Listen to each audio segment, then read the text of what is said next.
dire-diretso naman lang to.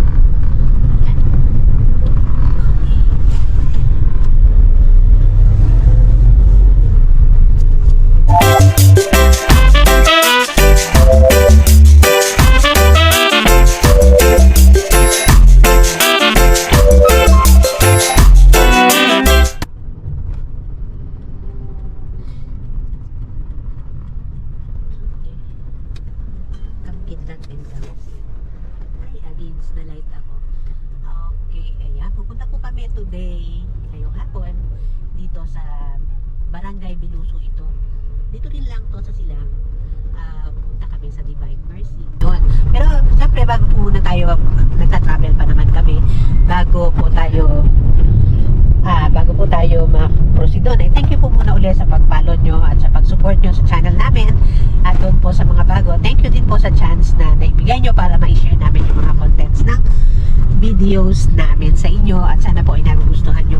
Please don't forget to like and subscribe at yung notification bell, pakiturn on po palagi para kayo ay notified kapag may mga bago kaming uploads na video. Okay, eto na po yung ayan, Bungad Biluso.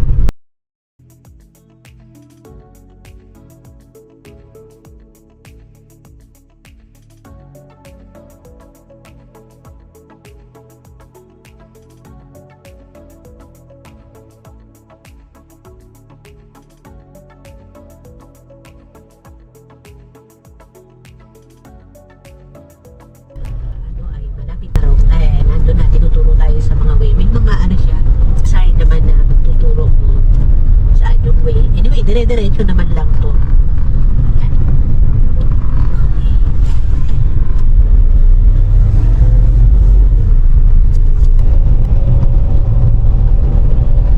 Okay, ito na. Papasok na tayo sa gate. Ayan. Ayan po yung pinaka chapel. Kita ko yung unahan ng kotse. Welcome sa Divine Mercy.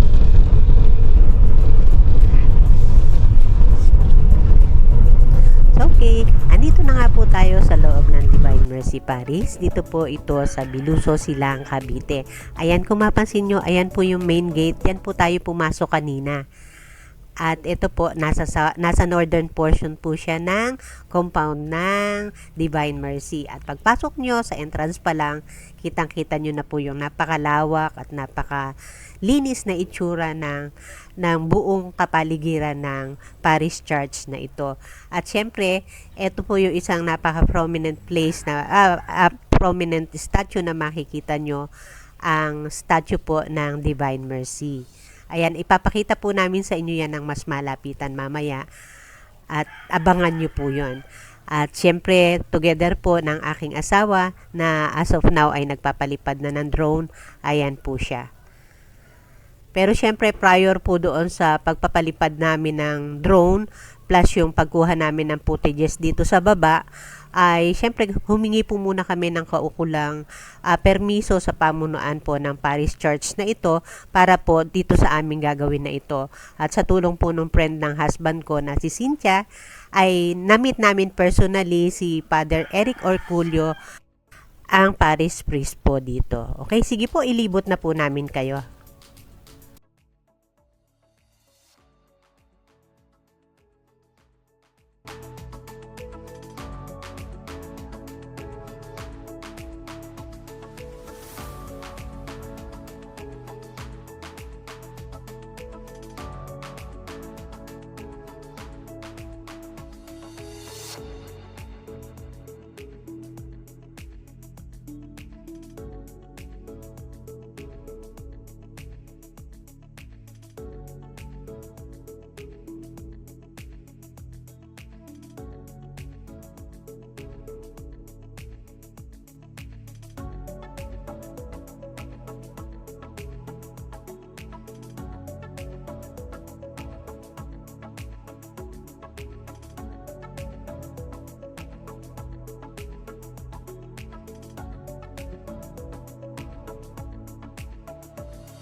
Bale may namit din po kami dito na nagsimba sila dito, namit ng husband ko. And so nakita ko rin si nanay na nagbe-birthday po today.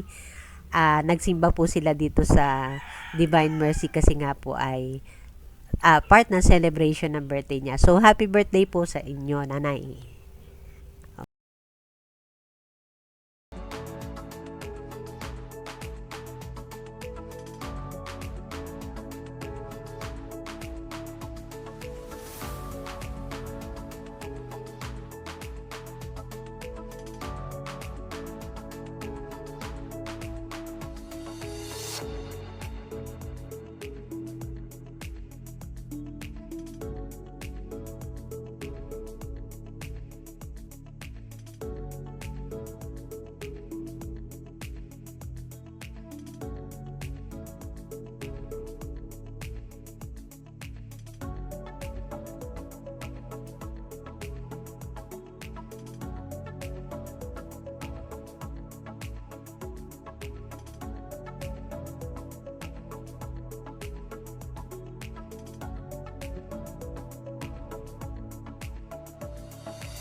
Diyan sa lahat ng sama. Pagkalooban ang kapayapaan araw-araw, biligtas sa kasalanan, at ilayo sa lahat ng kapahamakan. Samantalang aming pinanganalitan, ang dakilang araw ng pagpapahayag ng tagapagligtas namin, si Jesu Cristo. Sapagkat sa iyong kaharian, ang kapangyarihan at ang kapurihan at kakilat natin. Panginoon Jesu Cristo, sinabi mo sa iyong mga apostol, kapayapaan ang iniiwang ko sa inyo. Ang aking kapayapaan ang inibigay ko sa inyo. Tunghayan mo ang pananampalataya at huwag ang aming mga pagkakansala at pagkalooban mo kami ng kapayapaan at pagkakaisa ayon sa iyong kalooban.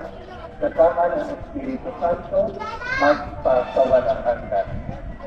Ang kapayapaan ng ating Panginoon ay natin tumangilan. Pagbigayan kayo at mag-aas ng kapayapaan sa isang kapayapaan.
ito, friend.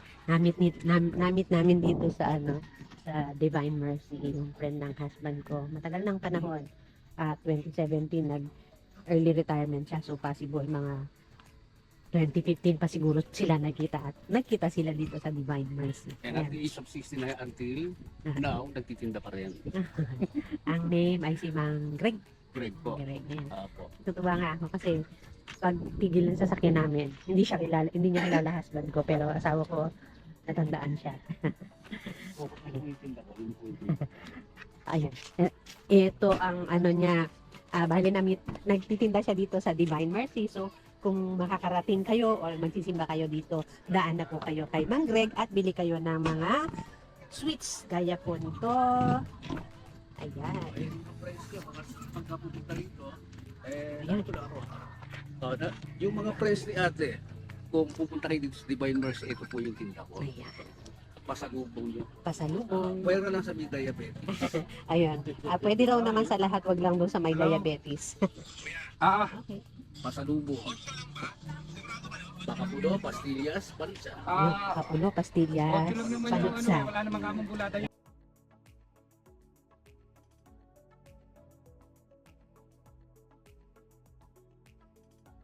So, okay, ayan mga ka-neighbors. At nagala na po natin or nalibot na po natin ang buong Divine Mercy. Siguro hindi natin maipaliwanag in details kung ano-ano sila. Pero ayan, nakita niyo po yung kabuuan niya. Okay, sige po, yan na lang po. At sana po ay nagustuhan niyo ang content namin for today. Thank you po sa inyong panonood.